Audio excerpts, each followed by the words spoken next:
corporate action yang telah dilakukan perusahaan di sepanjang tahun 2021, yaitu pertama, kita telah melakukan right issue pada bulan April 2021 yang lalu. Right issue saat itu kita berikan satu rasio 52:1, artinya setiap pemegang saham atau 52 saham pada saat itu berhak untuk mendapatkan satu right. Right issue yang kita terbitkan pada saat itu pada exercise price Rp120 per saham. Kemudian kita terbitkan sekitar 5,8 miliar lembar. Dengan demikian kita proceed satu dana senilai 697,5 miliar rupiah. Tujuan pada saat itu kita melakukan right issue pertama adalah adanya repayment dari hutang kita yang dilakukan oleh anak perusahaan dan juga untuk menambah modal kerja dari perusahaan. Corporate action yang berikutnya adalah waran series 3 yang diterbitkan dengan rasio 5:79 pada saat itu, di mana artinya untuk setiap 5 saham itu berhak untuk mengexercise right kira-kira 79 waran. Waran series 3 ini pada level exercise price Rp100 dan yang diterbitkan adalah sekitar 91,8 miliar lembar saham. Exercise periodnya dibuka mulai 28 Oktober 2021 hingga 27 April 2026. Hasil daripada waran ini akan digunakan untuk modal kerja dari perusahaan dan juga anak-anak perusahaan. Next.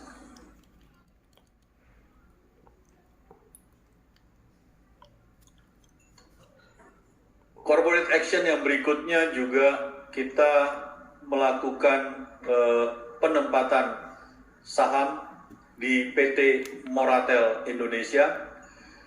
Kita tahu PT Moratel adalah sebuah perusahaan yang maju pesat di bidang penyelenggaraan jaringan, penyelenggaraan data center, dan juga penyelenggaraan sambungan internet internasional atau NAP, dan juga beberapa hal yang lain termasuk internet ke rumah-rumah atau dikenal dengan FTTH, yaitu layanan ke rumah-rumah melalui jaringan fiber optik. PT Moratel Indonesia merupakan perusahaan yang cukup kuat di bidang fiber optik karena saat ini di bawah PT Moratel ada lebih dari 48.000 km jaringan fiber optik yang dikelola, baik domestik maupun untuk koneksi ke internasional. Dan ada 6 data centers yang juga sedang dikelola oleh PT Moratel, dan interface atau jumlah bandwidth yang dikelola saat ini lebih dari 18.000 gigabit per second. Terdapat juga 360 POP yang ada baik di Indonesia maupun di luar negeri. Saat ini Moratel juga melayani lebih dari 5.000 enterprises customers dan lebih dari 29 produk dan services dalam pengelolaannya. Mengapa Smartfren merasa perlu melakukan satu kolaborasi dengan PT Moratel melalui penempatan langsung? Kita tahu bahwa ke depan melalui generasi 5G, maka interconnectivity antar subsistem maupun antar kota merupakan satu kunci utama. Dan kita lihat dengan kemampuan Moratel, kapasitas Moratel, dan kapabilitas Moratel dalam mengelola jaringan fiber optik yang sudah sangat mumpuni ini merupakan nilai tambah bagi PT Smartfren Telecom dan juga merupakan percepatan untuk meningkatkan kemampuan Smartfren Telecom dalam penguasaan teknologi jaringan. Inilah yang kita harapkan menjadi key point of success dari kolaborasi antara PT Smartfren Telecom dan PT Moratel Telecom dengan menjadikan PT Moratel sebagai satu direct placement buat perusahaan. Dengan demikian nantinya tentu akan dapat diberikan layanan-layanan yang lebih luas lagi kepada para pelanggan baik Smartfren maupun Moratel yang ada, baik itu enterprise maupun pelanggan-pelanggan individu.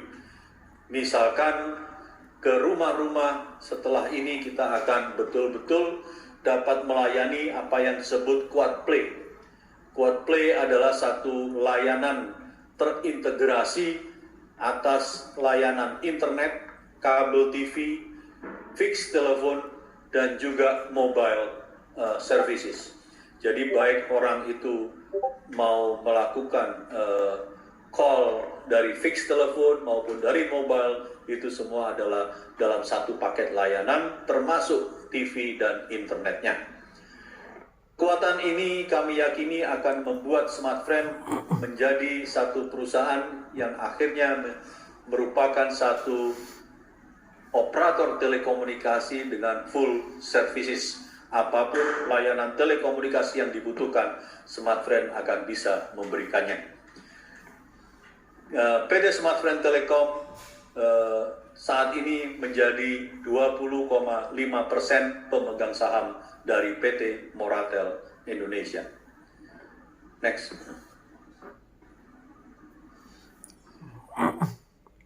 Pada beberapa minggu yang lalu bahkan masih hangat, PT Smartfren juga melakukan satu langkah yang cukup besar, yaitu dengan ditandatanganinya sebuah MOU dengan salah satu perusahaan yang terkenal juga yang bermarkas di Dubai, yaitu yang disebut sebagai G42. G42 dikenal sebagai perusahaan yang banyak sekali bergerak di bidang data center, pengembangan AI, dan cloud computing dari Abu Dhabi.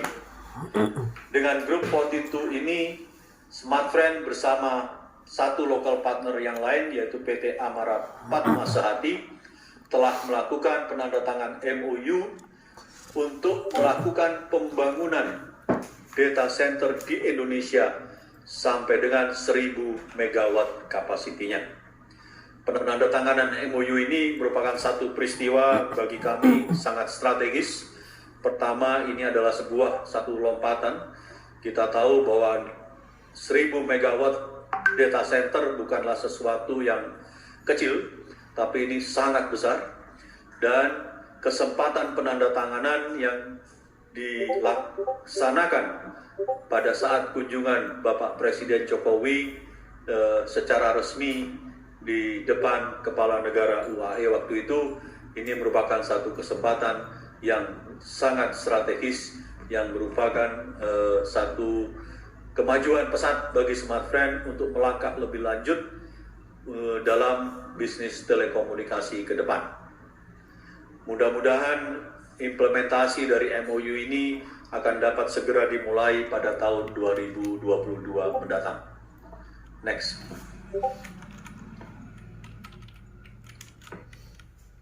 Smartfren juga mengembangkan layanan-layanan yang lebih merangkul para pelanggannya agar para pelanggan ini akan lebih mudah lagi memanfaatkan gadget yang di tangannya untuk menikmati semua kebutuhan dalam berkomunikasi.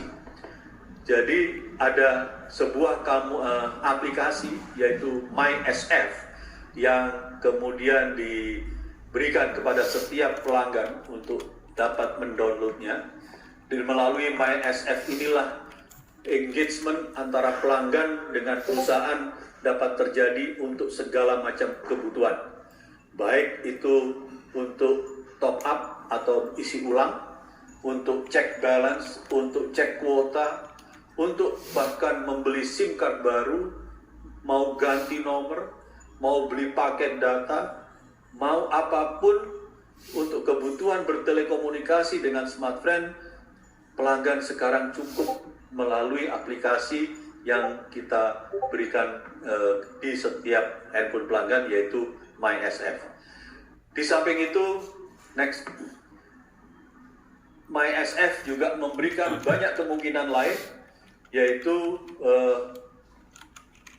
adanya program-program berhadiah, yaitu yang kita kenal dengan Rejeki Wow, rejeki untuk para pelanggan kita yang telah betul-betul merasakan kenyamanan menggunakan smartfren, maka kita pun tambah kenyamanannya dengan beberapa loyalty program yang kita harapkan. Dengan loyalty program ini, pelanggan-pelanggan ini makin betah untuk menggunakan layanan-layanan smartfren.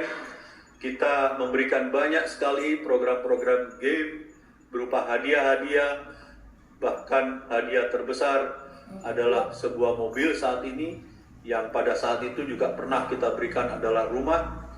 Kemudian smartfren juga banyak sekali membuka peluang-peluang lain, tidak sekedar hadiah-hadiah, tapi juga para pelanggan bisa menikmati berbagai layanan lainnya, baik video, musik, dan sebagainya. Nah, hadiah-hadiah ini pun juga kita berikan secara sangat-sangat segmented, sesuai dengan ciri khas pelanggan smartfren yang penuh semangat dan masih energik. Jadi salah satu contohnya adalah sepatu-sepatu sneakers yang betul-betul merupakan lambang daripada dynamic generation saat ini.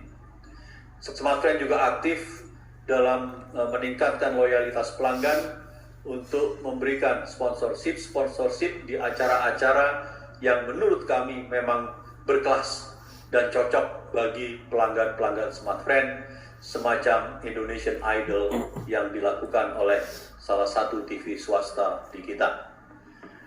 Next.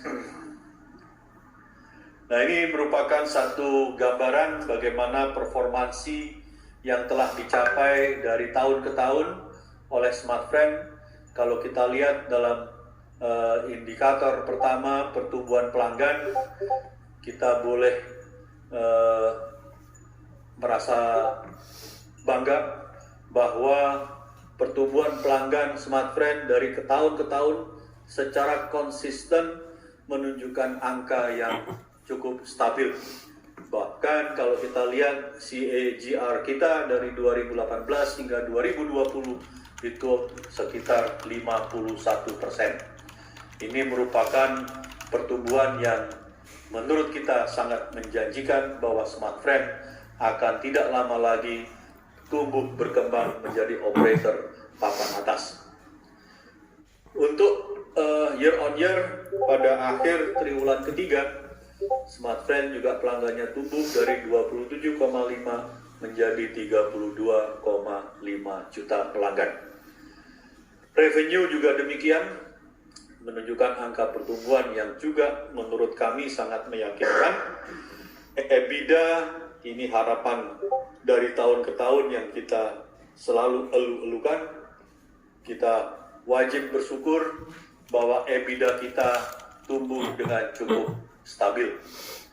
Kita harapkan EBITDA ini terus akan tumbuh dengan konsisten sehingga akan memperbaiki net income kami. Walaupun net income kami telah menunjukkan pertumbuhan compound average growth rate-nya cukup baik, yaitu plus 35%, tapi kita ingin terus berupaya agar angka yang paling kanan itu makin hari makin tipis merahnya, sehingga seperti yang selama ini kita cita-citakan bersama, agar smartfren akan segera mendapatkan net income yang positif. Next. Dengan banyaknya prestasi-prestasi yang kita sampaikan tadi, kita juga bersyukur ternyata prestasi tersebut juga diakui oleh lembaga-lembaga survei, lembaga-lembaga award, lembaga-lembaga pengamat yang juga selama ini sangat konsisten dalam mengamati perkembangan industri telekomunikasi, antara lain dari MMA Smarties. Smartfren mendapatkan awards berupa Best Use of Display Advertising, juga Best Mobile Advertising Strategy. Artinya secara marketing bahwa apa yang telah dilakukan PT Smartfren Telekom Tbk juga telah diakui sesuatu yang baik. Juga dari SWA kita mendapatkan Best Affordable Package, yaitu pada produk kita Gokil Max. Dan perlu saya sampaikan, Gokil Max merupakan produk unggulan saat ini yang mengangkat jumlah customer maupun revenue Smartfren seperti yang kami sampaikan tadi.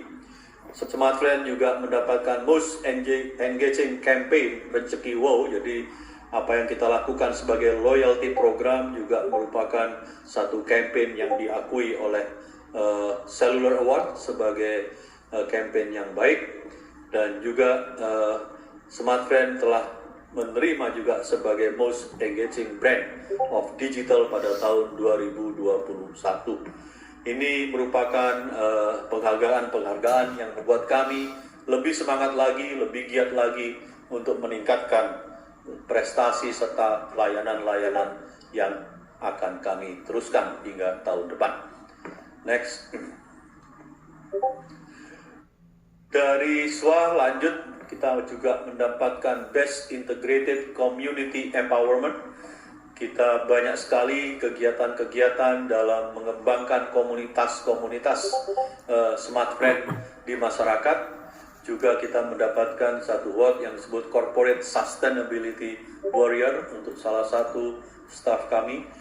Ini semua juga pengakuan yang menurut kami patut kami sampaikan kepada teman-teman. Ini adalah pengakuan dari pihak-pihak independen yang akhirnya membuat kami lebih semangat lagi untuk lebih maju. Dari IDX kita juga mendapatkan award sebagai Sustainability Innovative SME Development. Ini yang bisa kami sampaikan, penghargaan, apresiasi yang patut kami juga share kepada teman-teman hari ini. Next. Jadi dengan pencapaian-pencapaian di 2021 ini kami yakin bahwa ini belum akhir dari segalanya. Kami tetap masih harus bekerja keras untuk dapat memaintain atau memelihara pertumbuhan atau momentum pertumbuhan ini agar di 2022 kita akan tumbuh lebih bagus lagi dengan beberapa strategi, yaitu kita akan tetap memperkaya pengalaman digital dari pelanggan kita melalui aplikasi MySF. Kemudian kita juga akan mengembangkan revenue stream yang baru yang kita sebut sebagai Beyond Telco, dan dengan cara kita akan banyak berkolaborasi dengan partner-partner baik lokal maupun global. Dan tentu saja pada saat yang tepat nanti kita akan memulai penggelaran 5G. Mudah-mudahan saat yang pas dan pada saat yang benar, maka 5G Smartfren akan kita luncurkan dengan kualitas yang terbaik. Demikian yang dapat kami paparkan sebagai expose tahun 2021 dari PT Smartfren Telekom Tbk. Terima kasih atas perhatiannya. Mohon maaf bila ada kekurangan dan kesalahan dalam penyampaian kami.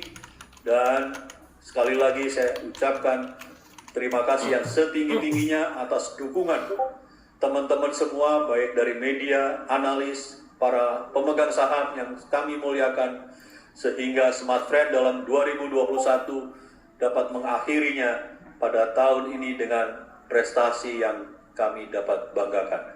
Demikian, terima kasih. Wassalamualaikum warahmatullahi wabarakatuh. Terima kasih. Terima kasih kepada Pak Merza Faiz atas paparan kinerja yang sudah disampaikan. Kini kita akan memasuki sesi Q&A. Kami telah menerima beberapa pertanyaan dari Bapak dan Ibu sekalian. Kita akan memulai dengan 3 pertanyaan pertama. Udah masuk dibaca aja. Udah.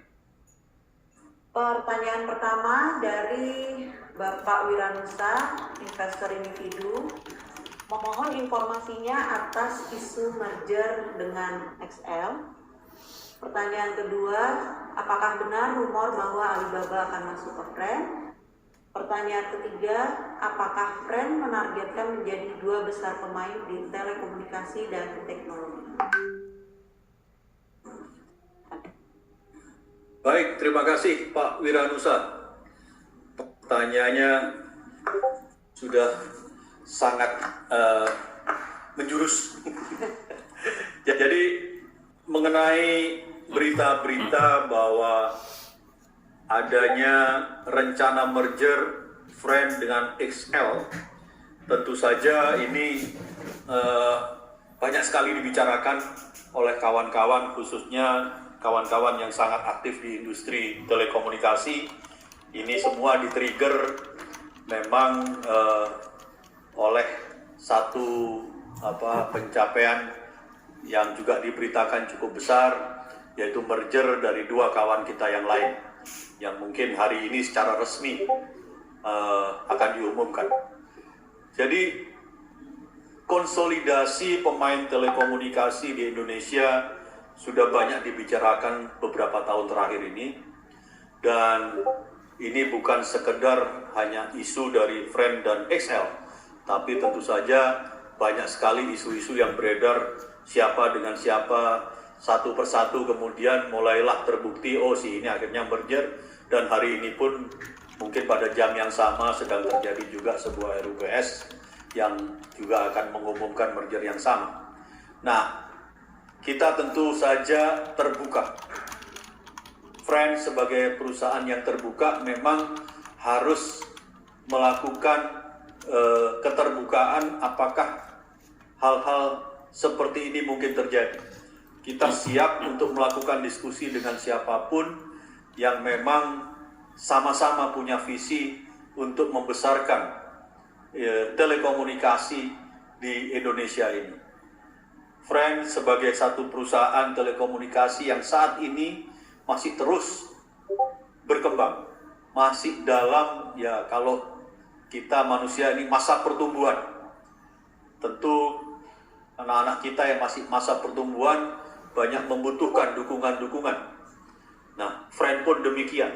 Jadi kita terbuka kepada siapapun yang kita pandang kita adalah mempunyai satu visi dan misi yang sama dalam mengembangkan telekomunikasi di Indonesia. Kita siap untuk melakukan kolaborasi.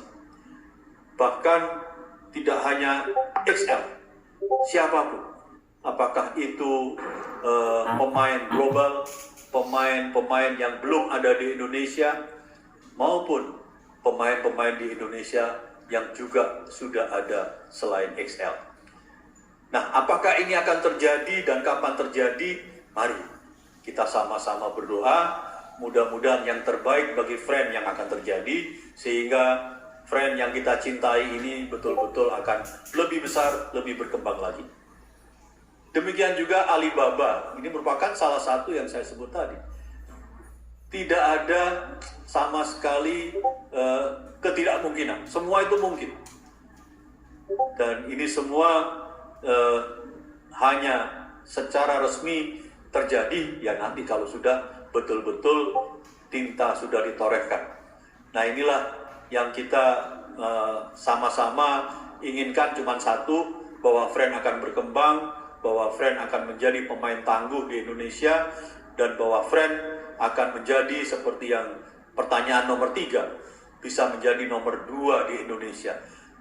Sebagai cita-cita, ya tentu ini menjadi cita-cita.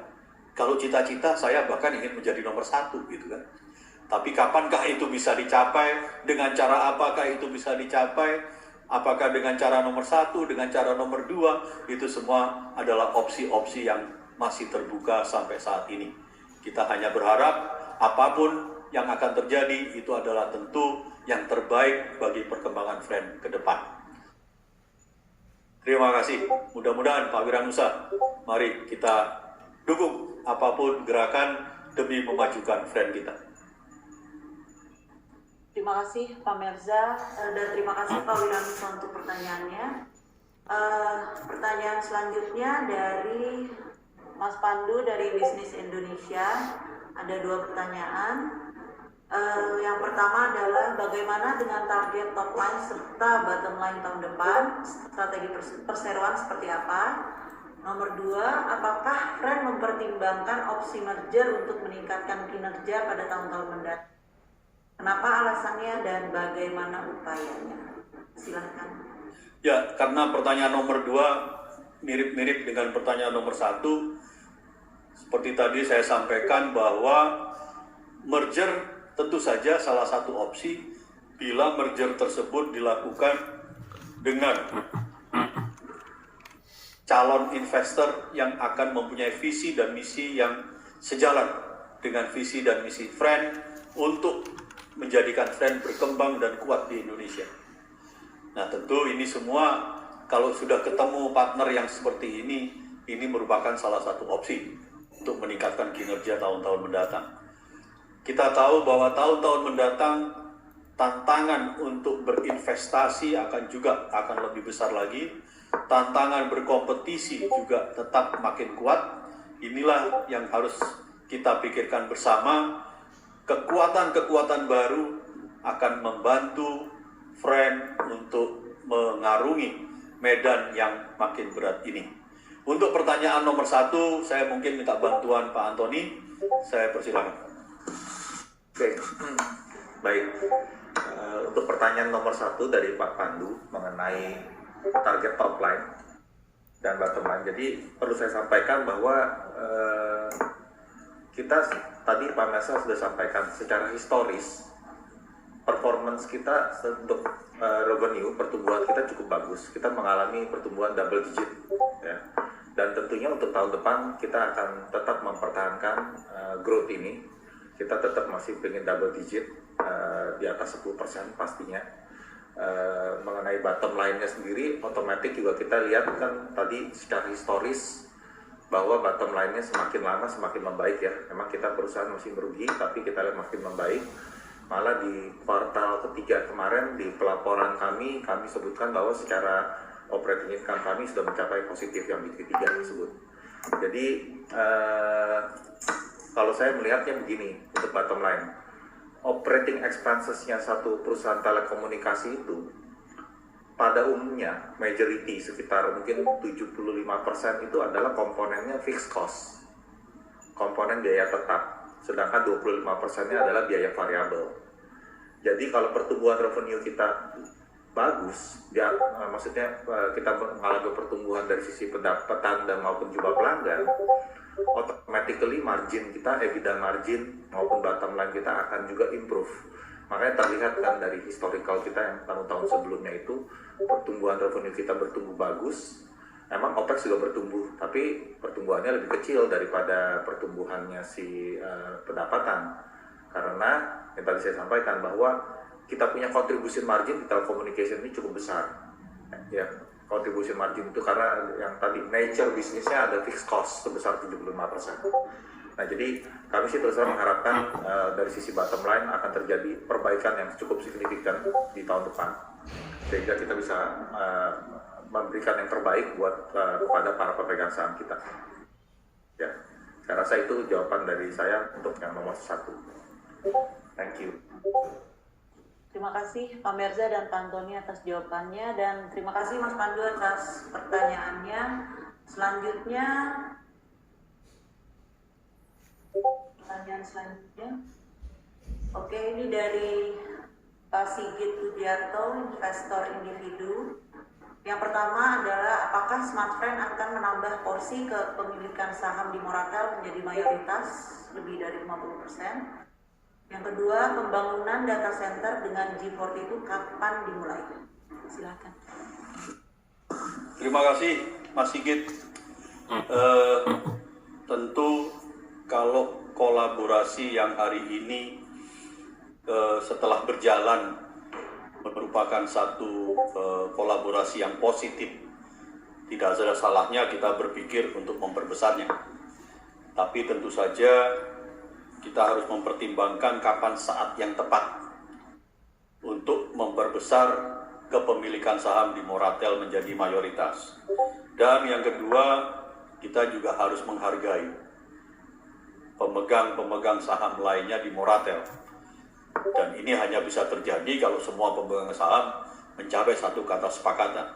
Jadi pertama saya nyatakan tadi, ini adalah asas normalnya investasi. Apakah meningkatkan jumlah investasi kita di PT Moratel akan jauh membuat sinergi, meningkatkan sinergi lebih baik lagi? Tentu saja itu merupakan salah satu opsi untuk meningkatkannya. Yang kedua, tentu saja kalau sudah mencapai mayoritas, ini kita harus mencapai satu kata sepakat bersama dengan pemegang saham lainnya. Jadi bukan keputusan dari Smartfren sendirian. Ini merupakan satu mutual cooperation, mutual understanding yang harus diciptakan, dan tidak perlu ini harus terjadi dengan buru-buru saat ini. Yang kedua adalah pembangunan data center dengan G42. Tadi seperti saya sebutkan pada penjelasan, saat ini sedang dilakukan follow up dari MOU itu menjadi sebuah perencanaan yang lebih komplit dan komprehensif. Kita harapkan seluruh perencanaan akan dapat diselesaikan segera. Kita mengharapkan bahwa data center pertama sudah bisa dimulai untuk dilakukan deployment-nya pada tahun 2022. Mudah-mudahan plan ini perencanaan, melakukan survei, melakukan segala macam detail atas sebuah pembangunan investasi baru ini akan dapat selesai segera dan dimulai pembangunannya. Terima kasih untuk Pak Merza dan Pak Sigit. Pertanyaan selanjutnya,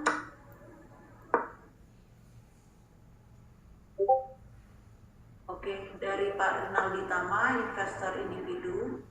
Yang pertama, melihat adanya tantangan dalam perluasan dan peningkatan kualitas network di Indonesia, internet lambat misalnya, bagaimana Fren mengatasi hal tersebut? Yang kedua, apakah Fren saat ini sudah ada network di Indonesia Timur dan apakah ada rencana ekspansi berikutnya di wilayah tersebut? Oke, terima kasih Mas Rinaldi. Jadi persis seperti kata Mas Rinaldi bahwa perluasan dan peningkatan kualitas network di Indonesia ini tantangannya bukan main. Pertama, bukan sekedar masalah berapa nilai investasi yang harus dibocorkan, tapi juga tantangan-tantangan pembangunan secara teknis. Teknis pertama adalah bagaimana kita dapat melakukan pembangunan BTS dengan cepat. Dimulai dari masalah penentuan lokasi, dimulai dari lagi proses perizinan, kemudian material, tenaga kerja, dan lain-lain. Tidak semua daerah mempunyai kemudahan atau fasilitas-fasilitas yang sama. Oleh sebab itu, dalam banyak cara kita lakukan hal-hal yang sifatnya kolaboratif, yaitu kerjasama dengan partner-partner yang memang mumpuni di bidangnya masing-masing. Dalam pembangunan jaringan, kita banyak bekerja sama dengan penyelenggara jaringan fiber optik. Oleh sebab itu, Moratel misalkan merupakan salah satu partner utama kita sebelum ini, yang akhirnya kita menempatkan 20,5% saham di dalamnya. Juga kita masih mempunyai beberapa partner lain, baik penyelenggara jaringan yang incumbent, yang besar-besar, big brother kami, maupun penyelenggara-penyelenggara jaringan baru yang ada saat ini.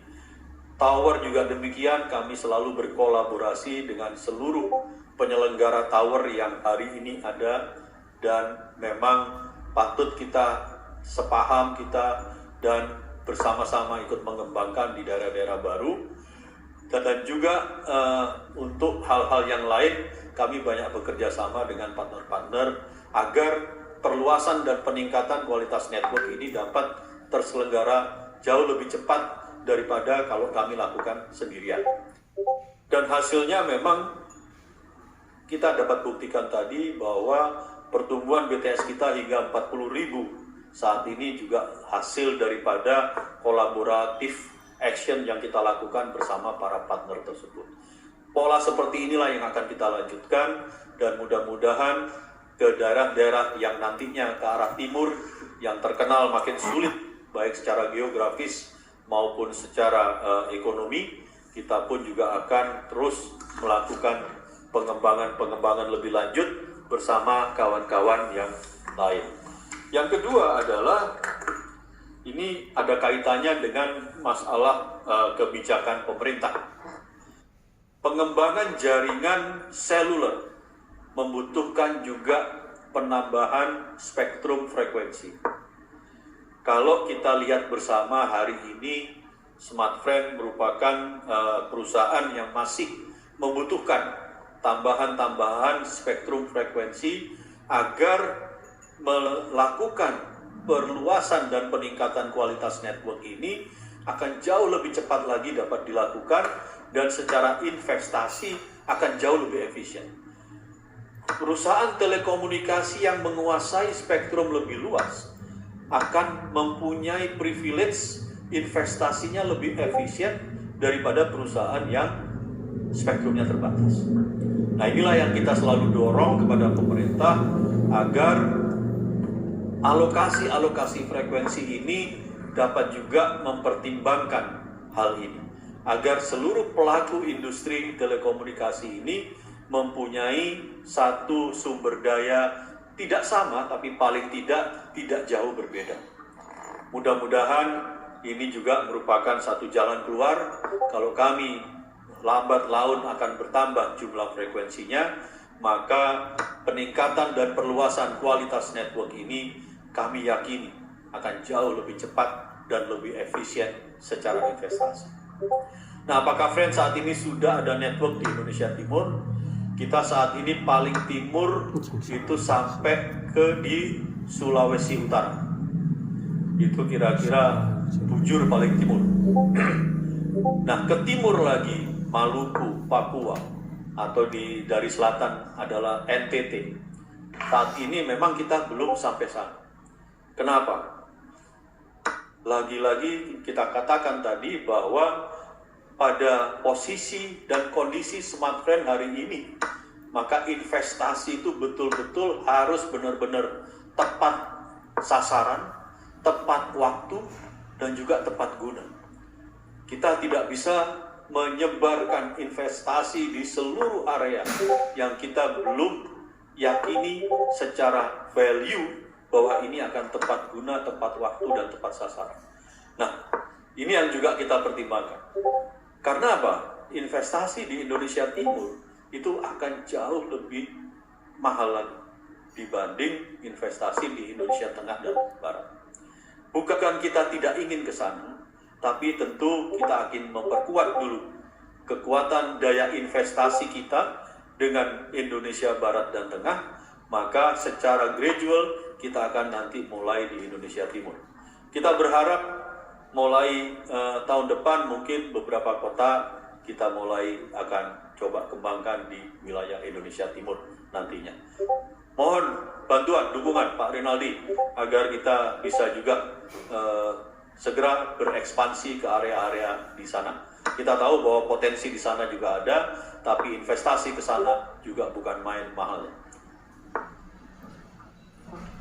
Terima kasih Pak Rinaldi Tama atas pertanyaannya. Kita lanjut ke pertanyaan berikutnya dari Bapak Henry, investor individu. Pertanyaan pertama, apa yang dimaksud dengan strategi perseroan bertajuk B Beyond Telco? Apa saja yang sudah dicapai perseroan dalam mencapai strategi Beyond Telco? Pertanyaan kedua, ARPU perseroan dari tahun 2018 yang sebesar Rp 44.200 mengalami penurunan sebesar 35,5% pada 9M 2021, yaitu ARPU 28.500. Apa yang menyebabkan penurunan tersebut? Apakah ini ada kaitannya dengan peningkatan subscriber pada periode 2018 9M 2021? Apa strategi perseroan untuk meningkatkan ARPU? Apa target peningkatan ARPU ke depannya? Silakan. Baik, makasih Mas Henry. Jadi kita tahu bahwa telco dalam 5 tahun terakhir ini banyak sekali pressure. Banyak sekali tekanan-tekanan, turun drastisnya penggunaan layanan teleponi, kemudian turun drastisnya penggunaan layanan SMS oleh para pelanggan karena digantikan oleh layanan-layanan aplikasi atau dikenal sebagai OTT, over the top. Ini semua adalah pressure yang membuat telco harus mencari jalan keluar. Kita tidak ingin seperti beberapa negara yang lain bahwa OTT dilarang beroperasi di Indonesia karena itu sebuah keniscayaan. Namun kita harus lebih berpikir untuk mencari solusi substitusinya apa. Kita tidak ingin bahwa pelanggan yang hari ini sudah menikmati bertelefoni lewat aplikasi, bertukar messaging lewat aplikasi, kemudian harus dihentikan karena kita pengen mereka balik kepada teleponi maupun SMS. Rasanya juga sudah tidak mungkin. Nah, inilah yang kita maksud bahwa layanan-layanan telco yang mulai menurun digantikan oleh layanan-layanan lain, maka kita harus mencarinya di atas itu. Lebih dari sekedar telekomunikasi yang tradisional selama ini. Apa saja itu? Pertama, ya tentu saja kita tingkatkan revenue kita dari data. Itu sudah sejak awal kita udah yakini bahwa layanan data merupakan layanan masa depan.